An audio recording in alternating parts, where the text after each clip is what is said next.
Hi, Tita Flor. Happy 70th birthday. We wish you good health. Hi, Ritzy. Happy 70th birthday. Wishing you good health also para marami pa tayong lakad na gagawin. Marami pang alis-alis. Then, sorry, hindi ako nakarating dyan. Actually, nagplano kami pumunta dyan. Kaya, greet na lang kita dito. Hope to see you soon. Enjoy your celebration. Okay, wag nang mahabang message kasi baka iyak na tayo. Okay, thank you. Enjoy, everyone.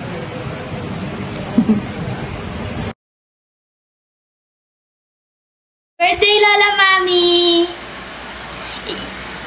Naging maganda ka pong lola po sa amin.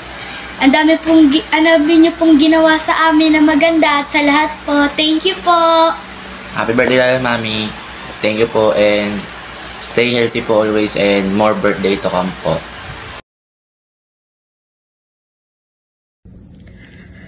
Hi, Ate Flora. Thank you so much, Rika, for asking me to do this birthday greetings for Ate Flora. Just wanna greet you a happy birthday.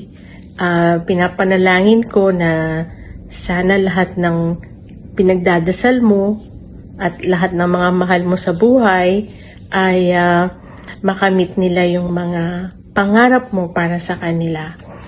And most especially, sana lagi kang healthy, kayo ng kuya. Sana lagi kayong masaya no matter what the days bring.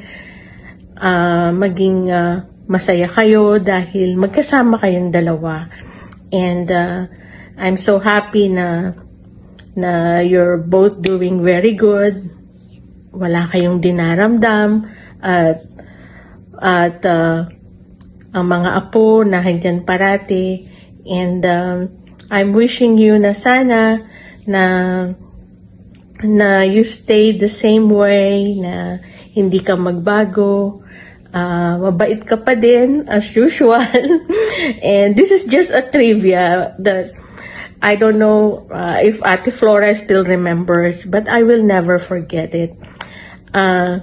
It was my birthday when I was on 4th grade, when I received a gift from Ate Flora, and that was the first time na nakatanggap ako ng relos.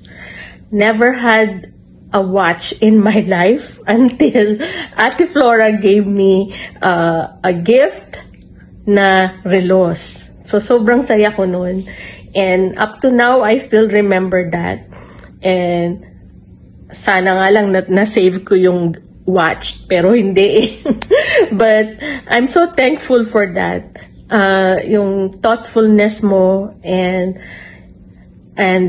of course, everything na yung pagmamahal mo sa kuya, pagmamahal mo sa mga anak mo, I'm thankful for that. And of course, from me, from Vlad, from Andre, and from Ivan, I'm wishing you a very happy birthday. Sana marami pang dumating. Bye!